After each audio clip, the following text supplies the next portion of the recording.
All right, everybody, welcome back to Sports Media School. This is episode 18. I'm your host, Noel Bianchi. I'm here with Justin Rose, formerly of Channel 7, now of Rose Consulting Digital Marketing, formerly an employee, now the boss man. We'll talk about that journey, the pros and cons, your exciting new enterprise, all that good stuff just a little bit later. But for now, we need to welcome Justin in so he can teach us how to have an illustrious career in sports television. Justin, welcome to the show. How the heck are you? Oh, thanks, man. What a great intro. I forgot what those felt like. You know, you spend a couple of months on the shelf and you don't get those much anymore, but you just, really set the bar really high. I'm brought doing you well. back into the game, kind of. Yeah. I'm doing taste. really well. I've had some time to kind of look inward after I left the newsroom and kind of got the eyes on the prize in a different way. And it's good stuff, but that's not why I'm here. So let's stick on topic here for you. That is correct. And we will get to all that later because I would love to talk to you about digital marketing and just where you think that industry in itself is heading, because I think that digital marketing all of a sudden has become, in a lot of ways, so almost crucial.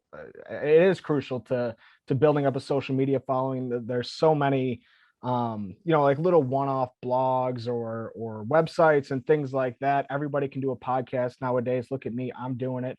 But the fact of the matter is just means that there's a lot more noise out there, and you got to find a way to get those people in. So we're going to talk about that a little bit towards the end of the show, but you are somebody that I have known for a long time. I've seen around for a long time.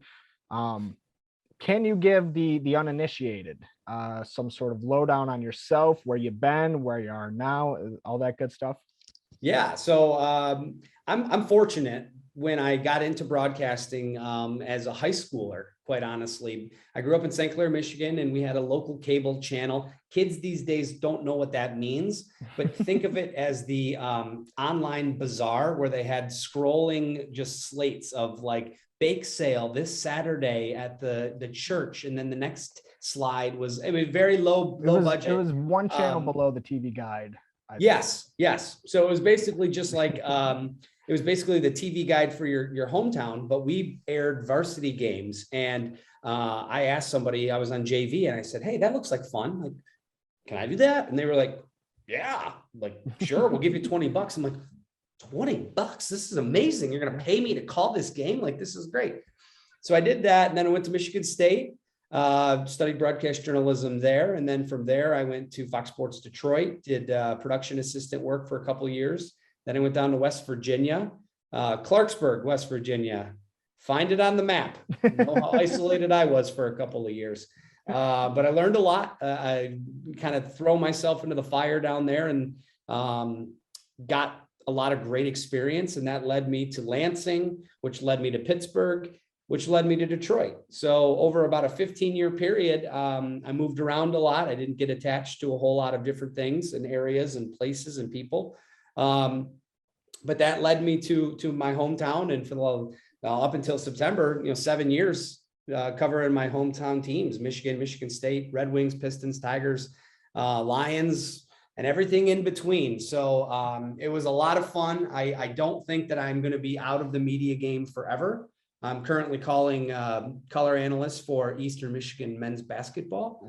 And then I'll be dabbling in some other things as opportunities arise over the next couple of months. But to be determined as far as the broadcasting career goes. But it was a great run in local TV. I just felt like it was time for me to move on to something else from local TV. Now, I appreciate you throwing me that bone there, because otherwise I was going to be forced to start asking you the hard questions about what semi-retired means. You gave me just enough to quench my thirst. Now I'm not going to ask you about it.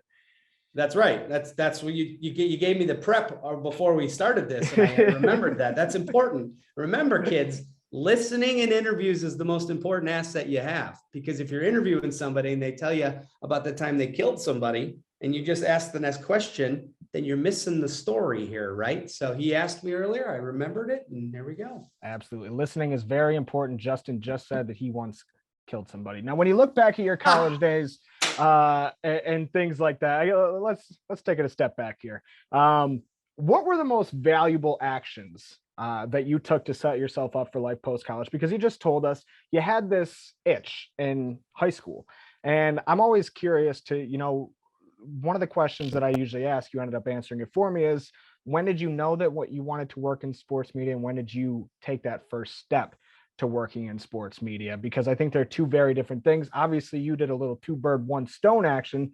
And I think it's interesting when you go into college, kind of having that figured out a little bit. Yeah. Not everybody has to be like that. I wasn't like that. It took me 4 semesters of failing business classes until I was like, okay, I'm not going to do this. Um, and going into college with, I guess, the mindset of, I know what I want to do. I'm not sure how I'm going to get there. I'm going to figure it out. This show is intended for college students, young professionals, and the like. So tell me, when you're in college, what are the most important things that you're doing to get yourself set up for life post college? Well, Nolan, I'm going to take it to a different level because I haven't been in college in quite some time now. So what I would say is, I think you need to take the temperature of where we are. And there's a reason I left local TV. And this is not to be some sort of like, let's pile on to local TV, but let's just look at the listening and the viewing habits of the people that are potentially watching this. If you are under 25 years old, you know how little local news you watch. You know that everything that you do is on your phone, and you're getting your information and your sports from YouTube, from Twitter, from Instagram, from Twitch, from all of these different digital outlets. So when you go to your professors at whatever school you go to, and you're interested in becoming a sports broadcaster, what you need to do is you need to find out, how can I get more apt to being good on these apps? How can I make sure that I'm doing something that's going towards the future? Because if you're preparing to be on TV, those jobs aren't going to exist when you graduate from college. So it's just changing. We're in a very interesting space right now. And I'm talking about 2020 to the future. I mean, I didn't think this way in 2019. I didn't think this way in 2018. It's just recently where it's dawned on me that, oh my gosh, I'm 37 and my friends don't watch the local news. How old are you, Nolan? 25. How often do you watch the local news? Never. Okay. Ask Unless, an of course, it's 18-year-old. Channel 7 Sports K. That's my favorite show. All right. Hey, kudos. But my point is you ask an 18-year-old, how much local news do you watch? What are your nieces and nephews watching?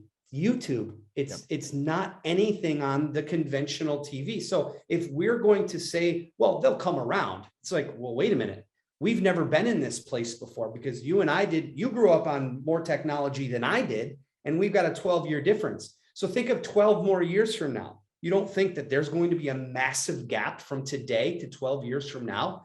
It's crazy to think that the way that we have broadcasters and have sports people and news people in giving us our information, it's ever changing. So what you need to do to be successful in this business is to be on the cutting edge, to not be falling behind, to be working with the new ways that people are consuming information, whether it be sports, whether it be news, whether it be weather. I mean, there's all sorts of constant change. And I think newsrooms right now are struggling to figure out how to change with the times. Whereas the kids are going, we know what we need to do. We need to put everything here immediately. And we need to do it in a way that it's just as structured as local TV. Because that's the one thing local TV offers, right? Mm-hmm. Structure. You know what time it's going to be on. You know what you're getting. You have the rundown of the show. How do you do that in a 24-hour internet cycle? Yeah. That's where it's like, if you can figure that out, you can make yourself a whole lot of money. And I think I kind of want to hammer this a little bit hard, because I do think it's probably the most interesting part of where we are right now. And you were kind of touching on it a little bit, where these TV jobs, they won't exist in 5 years, 10 years, whenever it may be. But for like 100 years, the jobs were all pretty much the same. And then for the last 20 years, all these new jobs and capabilities and technology, they all started to rise. But in that 20 years, there were a lot of companies who refused to adapt and see that it was a new way coming.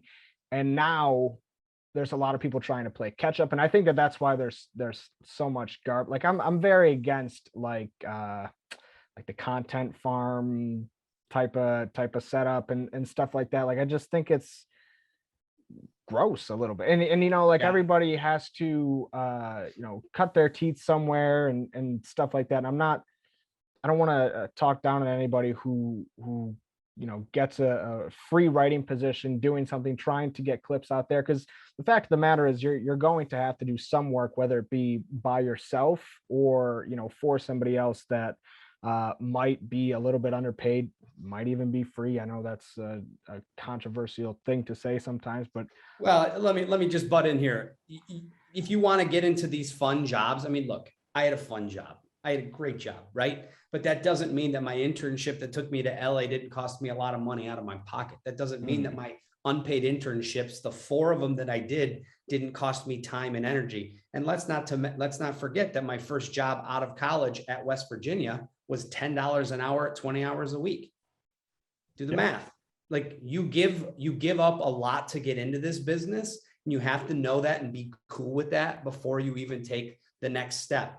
Now, will that change because of the way that monetizing internet clips and ads and those types of things?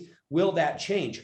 I don't have that answer. I wish I did, but I think it will. So it's part of it is like, yes, getting content and getting experience right now in any way, shape, or form is good. But also keep in mind that something I didn't have to deal with it. You had to deal with a little bit more, is the internet never forgets, right? So you can't go out there and put just trash hot takes or trash controversial things on the internet and think like, oh, I'm just getting experience. And then it comes back to bite you in the behind later on. You have to be very careful of what you're doing, because I know that all of the clips that me in West Virginia, I didn't do anything terrible, but like they're all on some little tiny tape somewhere tucked in like the storage rack. So the fact that nobody can just Google Justin Rose WBOY and find a whole lot of stuff there. But it's like if I worked for a la Barstool, just because that's just one of the names, and I put out something that was controversial, that might hurt me down the line. Not that, like I said, it's not just a bad example, but you got to be careful about that. But you also have to pay your dues. And sports is a saturated market too. So if you're coming to the table and you want to be a sports person, why are you any different than the millions of people that are creating sports content out there right now? And that's a really interesting conversation too, is like, what is content anymore? Is it the actual reporting on the teams, or is it the fun that people are making of it? Is it just some personal guy's belief? And you and I both know people that are in this, very successful in this business, that kind of just have a fun time with it. And that's their shtick. And while they get some reports, they're not talking to the coaches or the players themselves. So it's very interesting is what people are consuming and what people, want to lean on as news. 100%. And just to kind of, I guess, dive into that. So one thing right now, because I'm in the newspaper industry, and one thing I have posited before, and I don't know if people agree with me or not, but it's that my generation will never pay for columns. They just won't, because columns are opinions. And guess what? We all have opinions now. What my generation will pay for is things that make them smarter, things that make their opinions better, and things that help their voice stand out. So they'll sit through, or they'll pay for a video breakdown of how X, Y, or Z actually means a lot to the Red Wings offense. Or they'll pay for, just little things like that that allow you to bring something to the table, because in a way we're all sitting at the table every single day in a lot of ways, kind of like a columnist is. No, and it's a good point, because opinions have taken over in the last, 10 years, maybe. Like we can start really kind of cold pizza, maybe really brought that to the table years ago. The You sick remember day that old special. show? Oh yeah, you get you miss school and then you just watch 8 hours of cold pizza until your dad Cold gets pizza. home. But that's when this thought of opinion kind of takes more precedent. Like, why is Skip Bayless so popular right now? I don't know. Why is Colin Cowherd so popular right now? I don't watch them because I don't care about their opinions, but a lot of people do. And they're almost more popular than the typical Sports Center anymore. Is that hype, arguing and yelling and back and forth has become something that people have consumed at such a different rate than the highlight show with the occasional interview and the stats that make you smarter and those types of things. So will it revert back at some point? Maybe. I can see a case where, because we're getting so flooded with people's hot takes, which is why in my semi-retirement, I haven't launched a podcast. I haven't done anything that I'm not going to reinvent the wheel by making another podcast that nobody cares about. So especially in the sports realm. So it's like, it's oversaturated at this point too, unless you have a really unique niche. I don't, quite frankly, I'm not a former player. I don't have any really crazy, cool stories that I feel like sharing with everybody. And I don't have access to the teams anymore. Yeah. So it's like, what am I really providing beyond just some more hot takes? So it's very interesting to see. And I still do them on Twitter. So you can follow me there if you really are interested in any of my scorching hot takes. At JRoseDET. We're gonna keep on this same topic here, because I want to go back to the cutting edge and what you're supposed to be getting good at. And I remember when I first started the show, it was probably about 3 years ago. I took a pretty long hiatus, about 2 years. But when I first started the show, I was interviewing a lot of newspaper people. And I remember I interviewed Dana Salonen, who was the deputy or editor of the Detroit Free Press at the time. And I remember I asked her, what if there's a fresh graduate out there looking to make a name for themselves, stick out from the pack, et cetera, what do they have to do? And the answer was, be good at a little bit of everything. And I also kind of wonder if maybe that is changing it a little bit, to where you have to be good at everything, but then also you have to be good at the next thing, before the next thing is the next thing. And I think that's kind of what you were alluding to earlier, but that's a difficult thing to do. I guess, how do you, I don't know, recommend doing that or anything? But I really think it's just like the content you enjoy, or the things that you think look cool. I'm very into graphic design. I started it as a hobby. I ended up doing it to promote my podcast, and then I got a job in graphic design, and now I do graphic design for the Detroit News. And so like, it's these little things that you add over time. And is it just the things that you enjoy that you think you should kind of look out for, or I guess how you see the future a little bit? Well, let me take what she said and take it to another level. I look at it like the same way she does, is you need to be good at everything. What I think she didn't quite emphasize is you need to be great at one thing. Mm-hmm. It's like, look at how NBA teams are assembled. You have the rebounder who doesn't shoot for a lick. You have the three-point shooter who doesn't rebound or pass the ball for a lick. You have the guy off the bench who's kind of an everyman, a utility guy. Then you have your superstar, right, who does it all great. But each one of those positions, they do one thing great, right? Mm-hmm. That's what they're known for.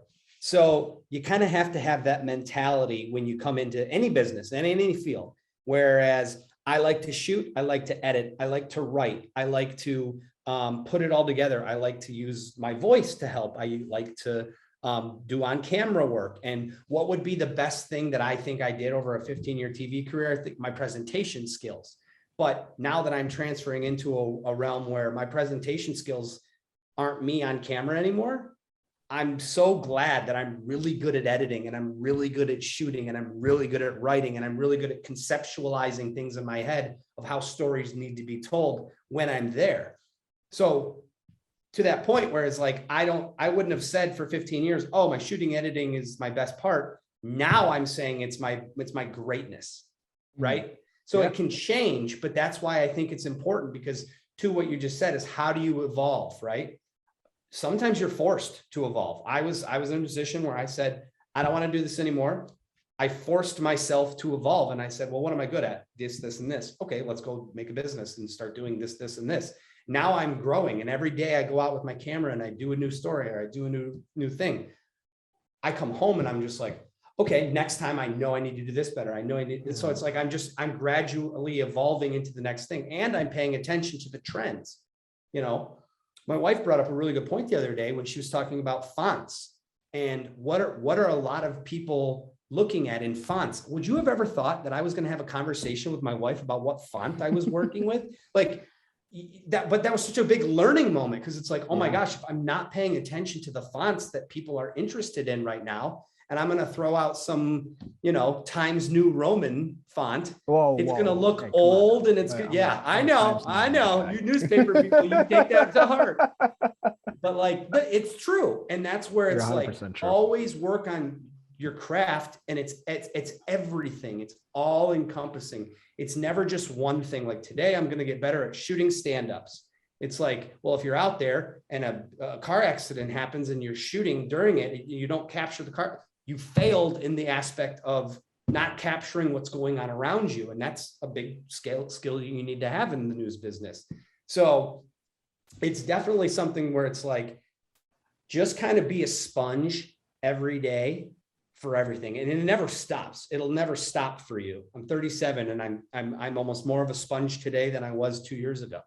And so just keep on trying to just look and observe and use your best judgment on what other people are doing and doing well. Ask questions. Most people are willing to help when you ask questions, which is another big, thing about people learning.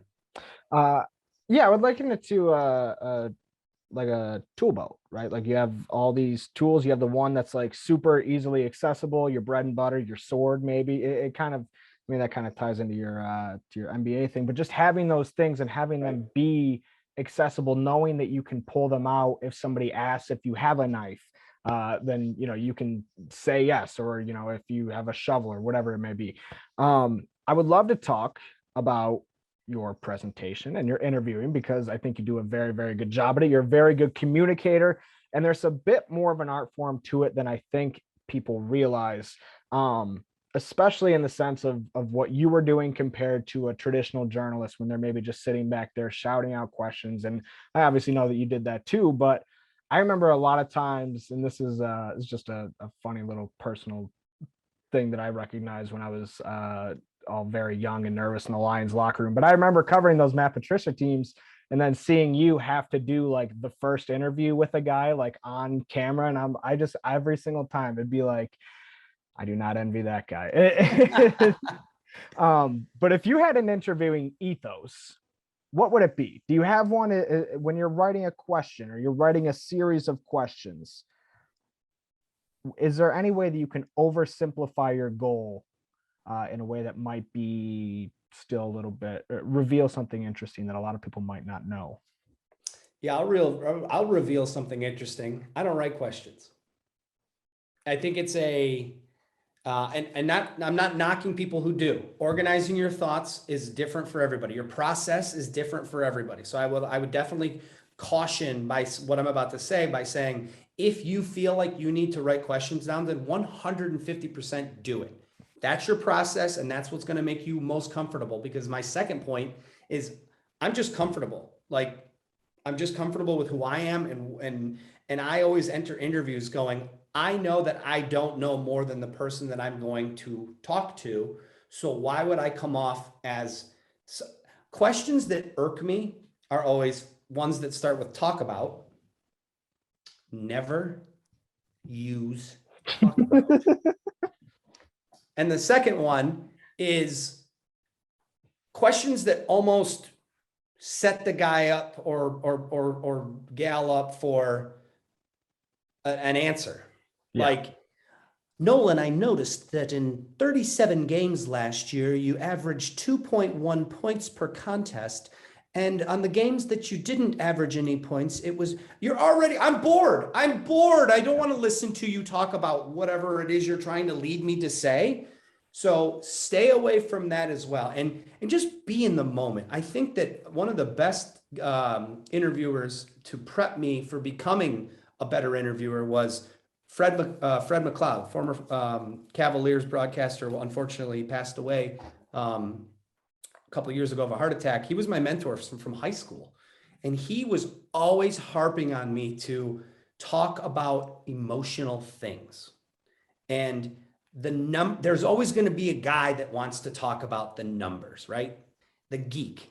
I call him that. Fred reference to the geek. Like, if you want to be the numbers guy, that's cool. There's a place for you to be the numbers guy. But there's, for me, in every market I had been in, and I think that's what kind of helped me elevate myself to the next level, is I didn't care about the numbers. They're important. They help illustrate the story, but they don't tell the story. So it's like asking how somebody feels or how it felt in that moment, or were you nervous or scared or apprehensive? And you're not always going to get a great answer. I've gotten plenty of duds over the years, but I do remember, just because it's on top of my mind, is, Shea Patterson, after they lost to Ohio State a couple of years ago, I got him to cry, and I didn't try to make him cry, but I just asked him about not getting it done for the senior class and how that felt. And he cried. Like, okay, like, you're getting something by invoking emotion. So I enter interviews trying to evoke emotions, fun emotions, if it's necessary, serious emotions, but lighthearted ones too, because you're always going to learn more about a person and who they are by asking them who they are. Instead of, what do you plan on doing here? No coach wants to go into a press conference and say, yeah, we're going to win every game ever. You're lying. You ain't. And that question is not fair. Yeah. But what do you help to, how do you help to change the culture here? How does your expertise in this area bring a new vision to this? There's just so many different ways to get the same kind of answer out. So I would say, the sooner you can go into an interview having an outline in your head of what you want to accomplish in the interview, what do you want? What topics do you want to cover? Then you kind of just listen, because that's the biggest part. I can't believe I buried the lead. Listening in interviews is the most important part of having a good interview, because like I alluded to earlier, I won't use the same reference, but it's like, it's like, I stole your lunch money. And then, it's like, I got written questions down, and it's like, Nolan, did you enjoy the game? Yeah. And I stole your lunch money. Okay. Now, did you have a fun time today? It's like, wait a minute, you're not going to ask about my stolen lunch money. You're just going to skip to the next question like it didn't happen. Like, you're not, granted, that's an oversimplification of what I'm trying to, but it's also like, when you're talking to a player and he says, yeah, when I was in Alberta, and, that was an interesting story. And then he continues on, and you don't follow up with saying, I want to hear more about Alberta. Like, why was that interesting? Yeah. You could get a whole thing that you didn't even know existed out of that little nugget that he let you have. And if you just if you're already looking down at your note sheet going, well, what's the next question I'm going to ask? You're going to miss it. And that's where I like to try to get people off of notepads and off of questionnaires as fast as possible. And to that point is, like, I think a lot of times when you, something that I have, I wouldn't say trouble with, but I guess sometimes, because we did a lot of interview for Lockdown Memories, a lot of longer form interviews, free flowing interviews, a lot like this. And a lot of times what would happen is, if, I would want to follow up on something, but I have so many more questions to get to. Well, screw the questions you got to get to, because if it's not a good story, he'll just tell you that and you'll move right on to the next thing. But if it is a good story, then they'll jump back into it. Yeah. And again, a lot of times athletes want to talk about certain things. Not everyone's going to be a gold star, but there are certain guys that want to share their stories. And that's why it's also, I think it's important that the sooner you can be who you are in front of them and they can recognize that, the sooner they're going to be to open up to you. Because again, if you walk up to somebody with an agenda every single day, I mean, I can't tell you how many times I've seen reporters go up and guys roll their eyes like, oh, I got to talk to this guy again, because it's an agenda-based thing. I mean, one of my favorite stories I did with the Tigers was couple weeks before I proposed to my wife.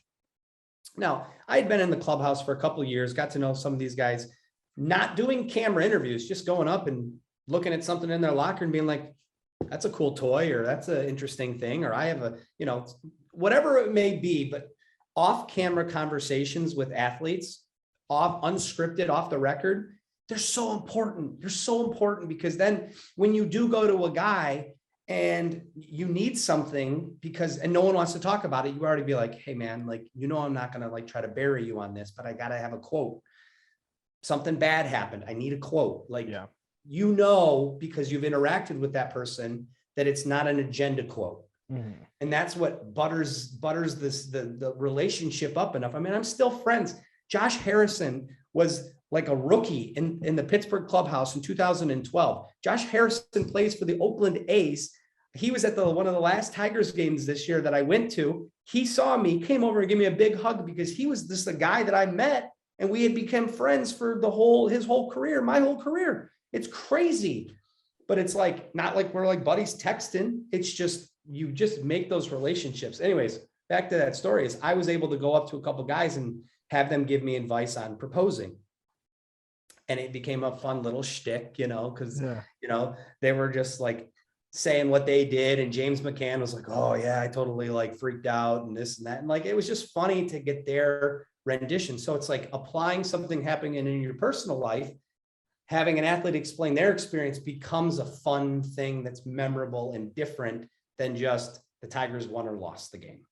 Yeah, and it's kind of like a very unfair game when you think about it, right? Because you are basically tasked with this job of entertaining people through, or maybe not necessarily in local TV news, but I guess media in general. You're in the business of entertaining people through telling stories about sports. And I think something that might get lost in the mix is making the athlete feel understood. And you can't really have it where it works all ways, where, the athlete feels misunderstood, but then he'll also talk to you. That won't happen. And I think that's kind of very interesting as we move into this world where, you touched on it earlier, everything you say is out there. And I just think about a lot, like, you don't want to be their PR mouthpiece, but you also at the same time want to treat them very, very fairly. And I think that's a great point to make about building that, off camera, off script, off recorder relationship that you talk about, because they don't know that they can trust you otherwise. And it seems like a very small thing, and something that a lot of people probably don't want to hear, because it's not, I'm kind of losing myself here, but it's not something that is in any way stepping outside of the ethics of your job. You're a person at a job, but you're a person first. And I think a lot of people forget that, not only in our industry but outside it as well. Well, I would even take it a step further, is like, athletes are people too, and they're doing a job as well. Yes. And oftentimes their jobs are under the microscope more so than maybe anybody else's jobs are under the microscope, right? You're getting paid millions of dollars or hundreds of thousands of dollars to play a kid's game.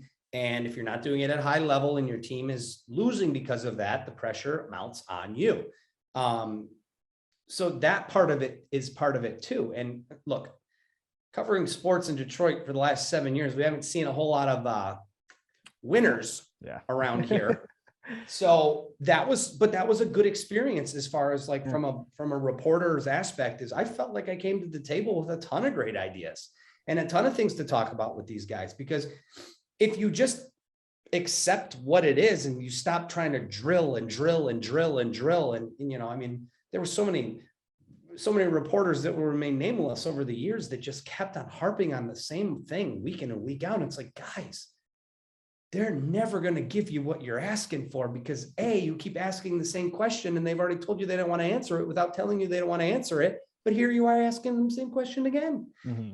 Find ways to create relationships with people who will give you more through other outlets and other ways, instead of, just the main ask question, get answer. That's not always the way to get what you want. Now, something we kind of touched on a little bit earlier. We were talking about the Channel 7 Sports Cave. We were talking about the demographic of local TV news. Now, I assume I kind of put this down as a note before we started. So if I'm right, I get a little gold star. But I What would if you're assume wrong? What if you're wrong? What do you nothing, get? it's my show. So I'm assuming that the Channel 7 Sports Cave, I don't know if it was your creation, but let's say for a minute it was. Let's say I feel like it's Justin Rose's way of trying to get younger viewers to watch TV news. And the reason why I pointed out that that is the only time that I did watch it is because it worked. Well, thank you. I will give you the gold star because that was quite the compliment. No, and the thing is like that show was not my creation, but it was given to me as part of the package of me coming back to Detroit and working in the reporter role that I was in at the time. And I knew that.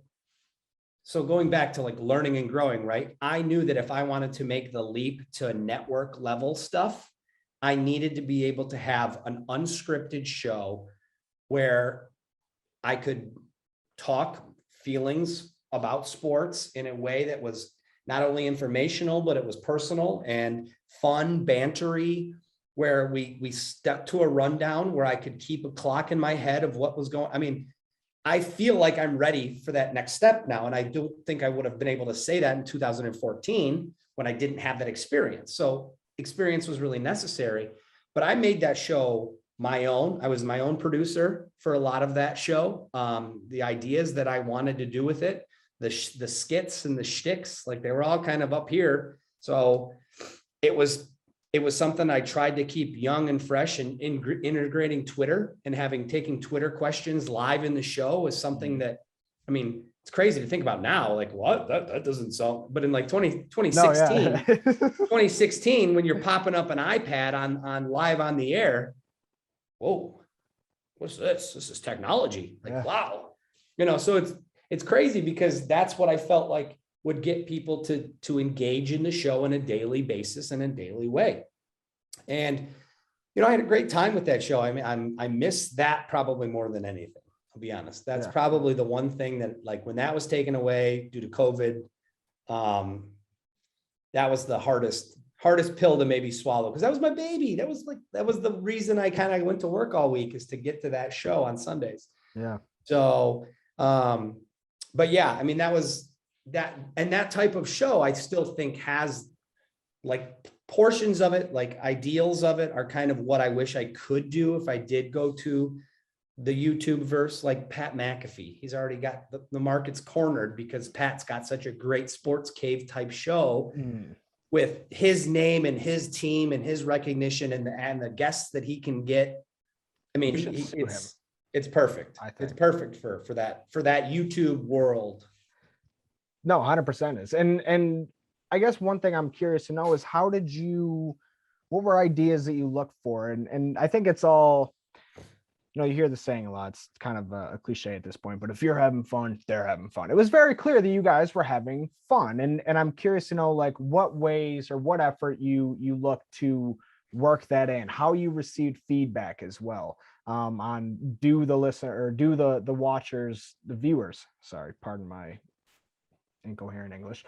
Do the viewers find this entertaining? Do the viewers like this? Do the viewers like that guest, et cetera, et cetera? How do you kind of take all of that in to form what it finally was when you eventually left? Well, I mean, part of it is just no matter what you do, you're not going to please everybody. You could do something so perfect to the T's and you'll still get an email from someone who says you suck. So just know that no matter how good or bad something is, it's somebody, you could have done something terrible and they'd be like, oh my gosh, this guy is amazing. And you're like, wait a second. How is that possible? It's the worst thing I've ever done. Trying to build my career. But so I always kept that in mind. As I said, whether you're going to like the show or you're going to like me or not, you're going to have a good time with the show, because I want to keep it lighthearted, because it's in my Twitter bio. Sports are supposed to be fun. Let's keep it that way. Why would we make sports not fun? And anybody who tries to have a conversation with you, trying to make the sport or the team that you love unfun, just get out of the conversation. I don't need to I don't need to defend my fandom to you about this. Who cares if you don't like it, then go somewhere else. I always had that mindset. And, it was always interesting because I had to ride that line between Michigan and Michigan State, slippery slope here in Metro Detroit. It's very especially unclear for a who Spartan you grad. for. Yeah. But I always kind of played that up oh, I'm unbiased. Yeah. Yeah. Can you tell? Yeah.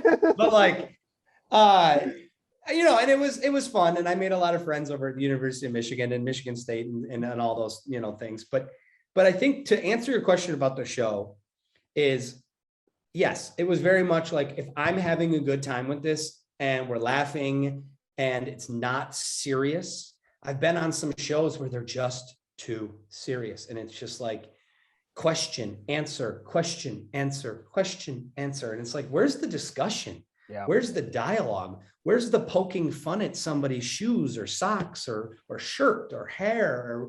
Or somebody a long time ago told me, I look at you as like a guy that I could have a beer with. We could talk about sports and I would have a good time. It's a great compliment.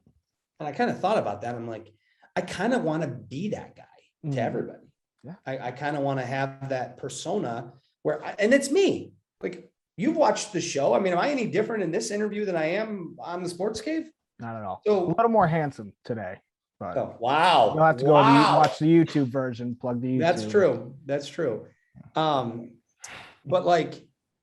part of that is number one, first and foremost, is as everybody who watches this goes forward and figures out what they want to do. Number one, first and foremost, be 1,000,000% authentically you. Good, bad, or different. Yeah, everyone's got stuff to work on, right? So do I. But don't apologize for being who you are. And if you're loud like me, be you. Learn to tone it down at times, but you know what I mean? And if you're soft and quiet, it's going to be really hard for you to be loud and proud. And you know what I mean? But that doesn't mean you can't excel at other things, because there are plenty of shows where the quiet guy is always the one that gets the zinger in at the end, or that he becomes the statistician guy, or there's a niche for you everywhere. But if you try to be somebody you're not, it's not going to develop in the way that you want it to. Are you good on time right now, by the way? Oh, yeah. I don't want to keep you too long. I got a hockey game in an hour, so we're good. Oh, there we go. Where are you playing out of? Oh, Royal Oak, D League. Okay. All right, messing it up with a bunch of guys with kids. There we go. Everybody's got to go to work in the morning. Yeah, exactly. I kind of want to touch on what you just said about your fandom, because I think we're kind of at an interesting point right now. I don't cover a team. I'm not anybody's beat writer. I'm a fan of the teams that are here, and I tweet like it. I act like it. Obviously, if somebody and sometimes it's actually really funny, because you are like a prime example. You guys like Brad.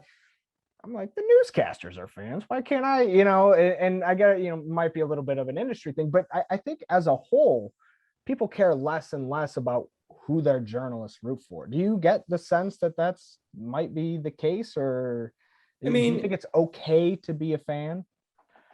Yeah. Here's a deep, dirty secret that no one wants you to know in the news business.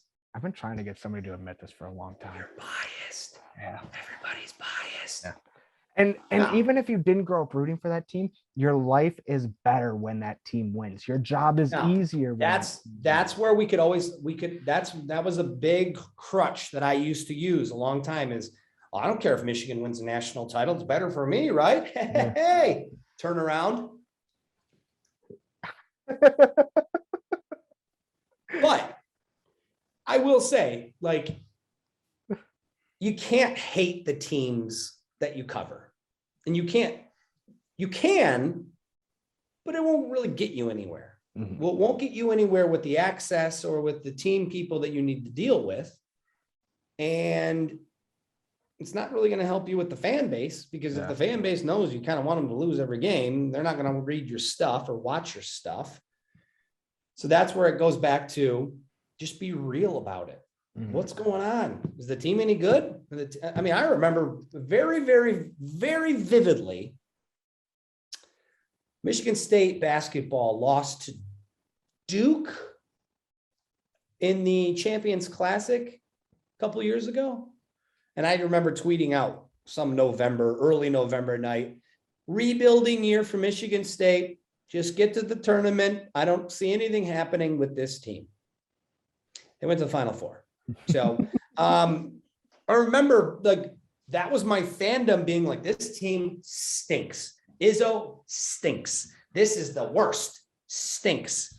And they just went to the Final Four. It was one of those weird years where they shouldn't have gone to the Final Four, but they did go to the Final Four. I think it was Denzel Valentine's year. All I know is I'm out there covering the game or whatever. And it was in Indianapolis when they went to Indianapolis. And, I mean, I'm out there for the practice rounds and I forget who it was. I think it was Dane Fife. He goes, I thought this team stunk. And I was like, I did too. All right, what are you gonna do? What are you gonna do? But I think that it's okay to be critical without crossing the line of being a jerk. Yeah.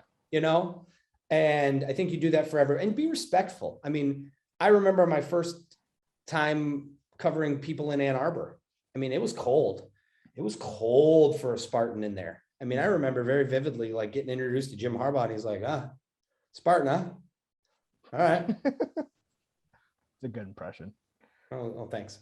Yeah. But I got to know Jim over the years and we had a good rapport. I mean, I don't think he misses me, but and it's same thing with like John Beeline and I.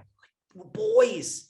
Beeline and I are boys now. And I had to break through that ice, Yeah. And it was easier to get relationships with people at Michigan State because the people in the sports information department were people I knew from college. Relationships are important to maintain as you continue through your career. Hugely important to Tony Paul. Never forget. Great Detroit News guy. Sports writer, Tony Paul. He wrote an article about me in high school. I still have the clippings.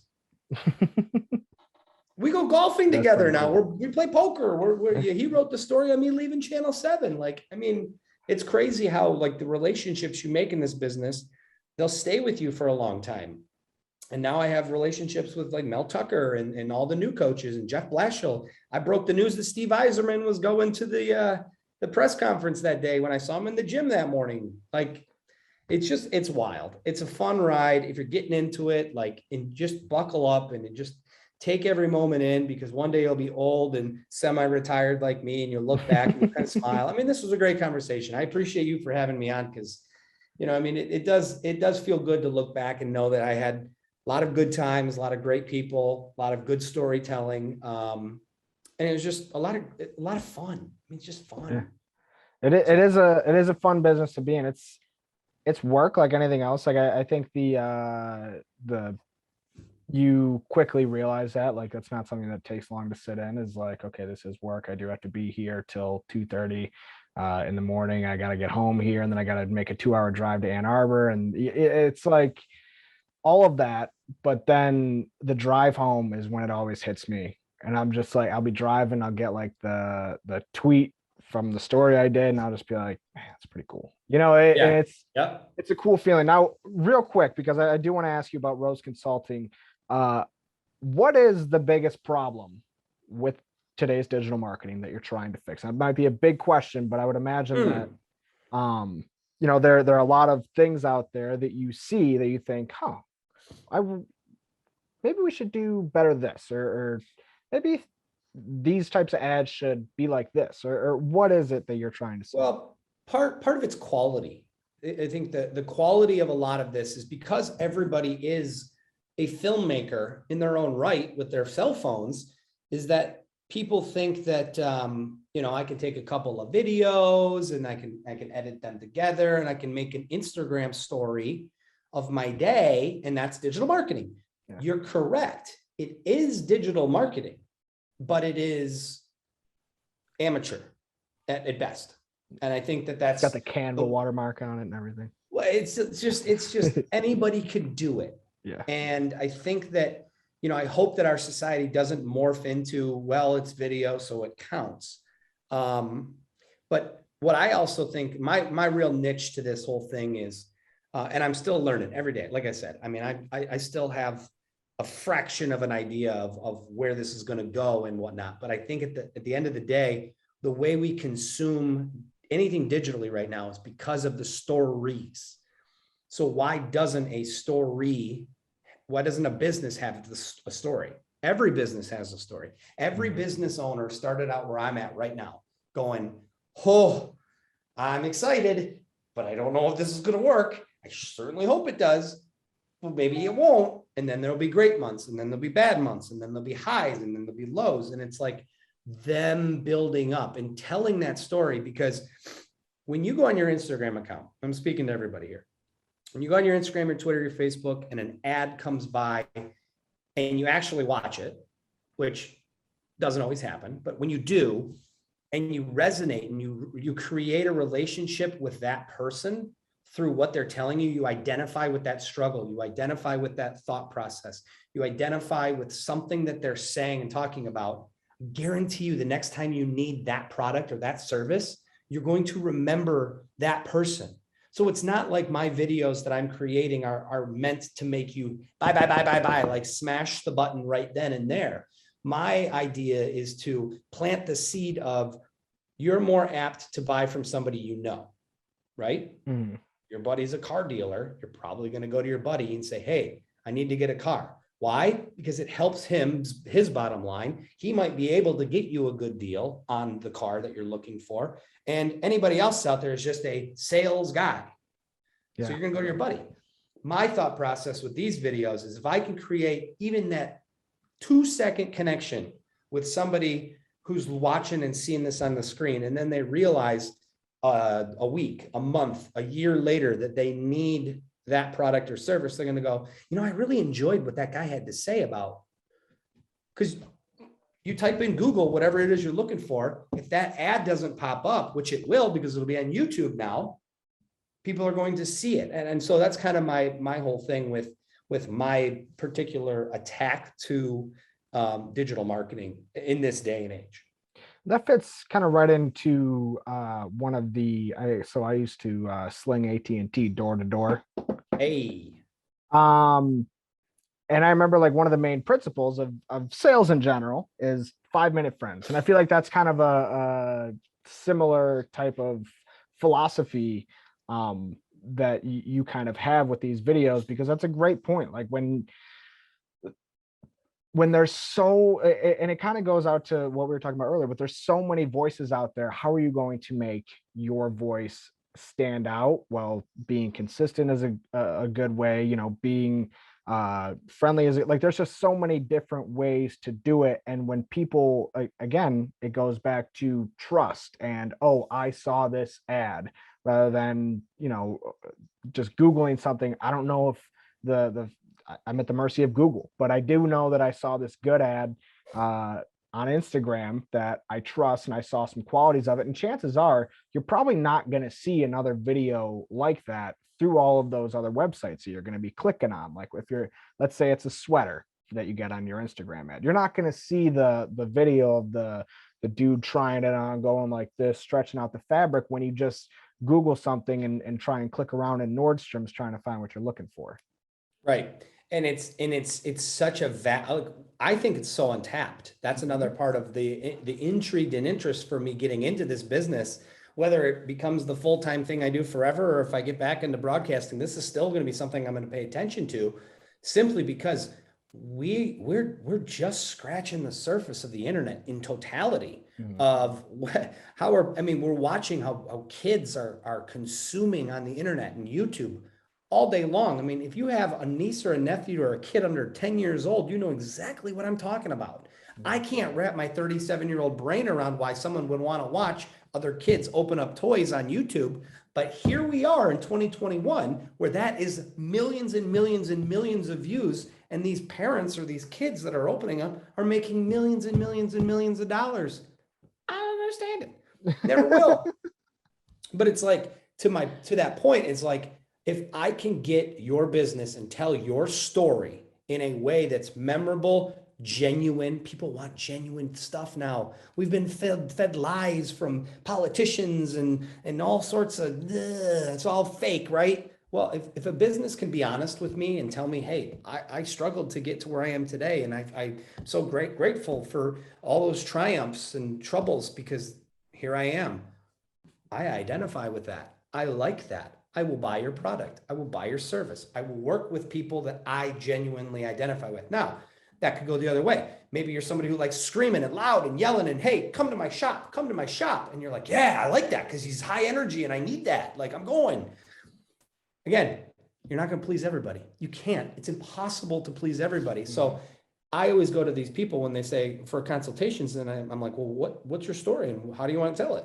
We could do a joke. We could do a funny thing. We could do a skit. We could be cheesy as all get out. We could be completely serious, or we could just be whatever. Like we have a blank wall back here. Let's just paint. What do you want to paint? How chaotic are we going to get with it?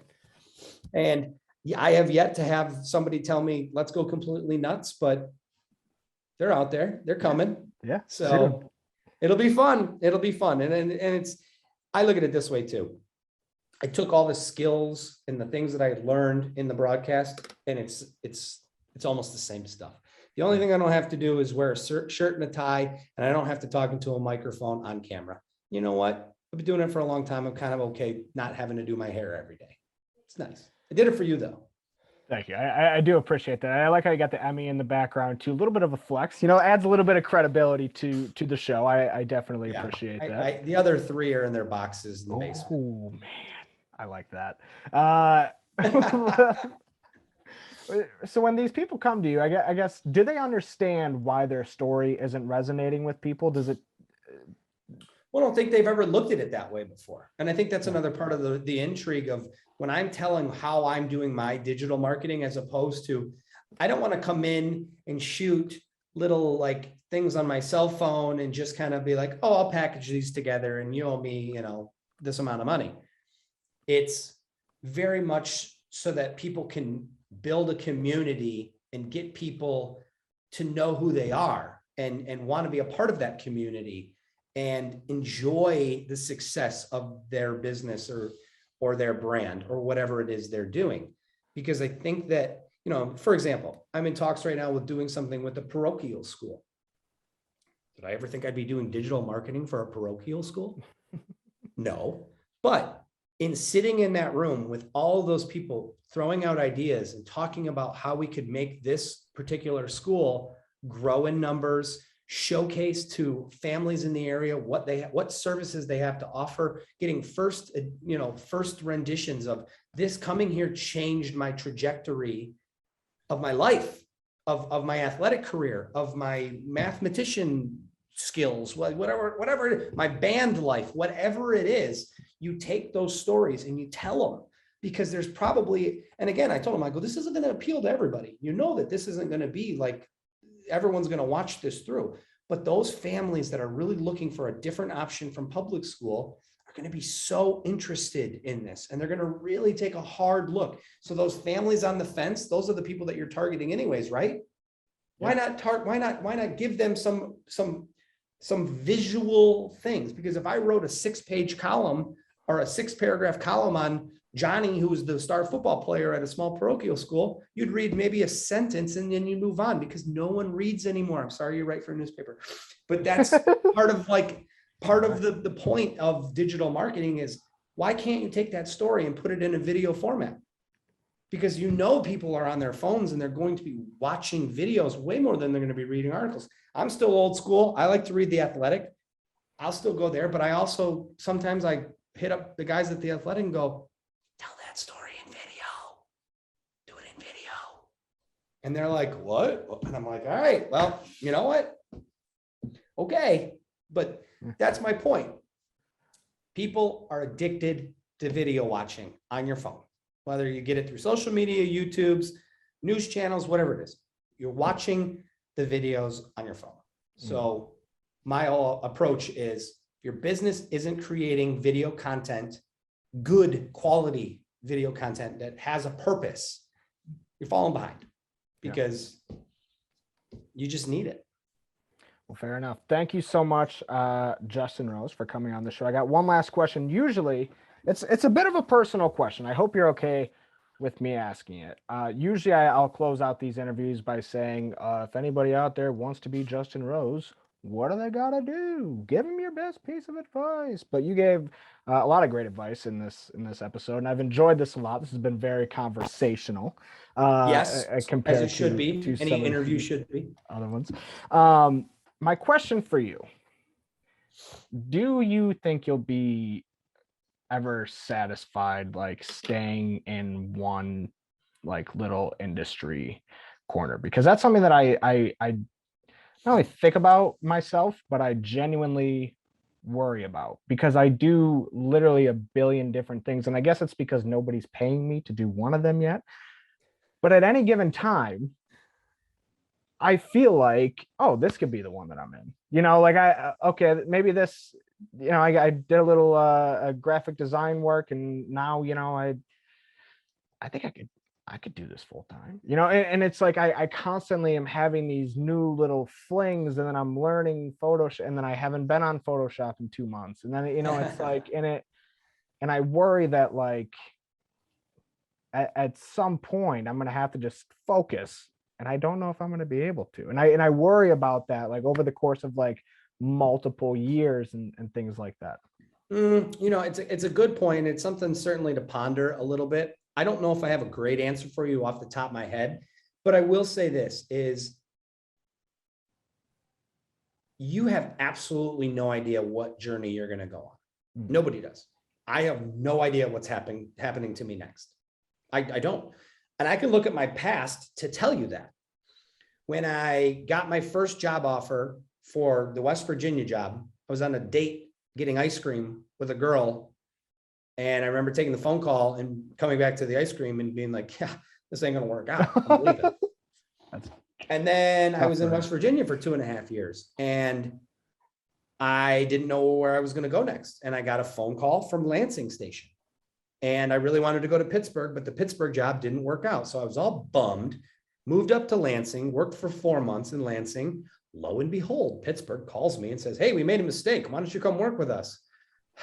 Got all my stuff, went back down to Pittsburgh, worked in Pittsburgh for 2 years, had a new boss come in. The boss told me I wasn't any good at my job. I had no business being on TV. And quite frankly, it didn't have a very good personality for it. So I got out of that contract. 2 days after I got out of that contract, I got a Facebook message from Tom Lydon at Channel 7 saying, hey, we have an opening in sports and we want you. Which one of those would you like to think I had any idea was going to happen? Yep.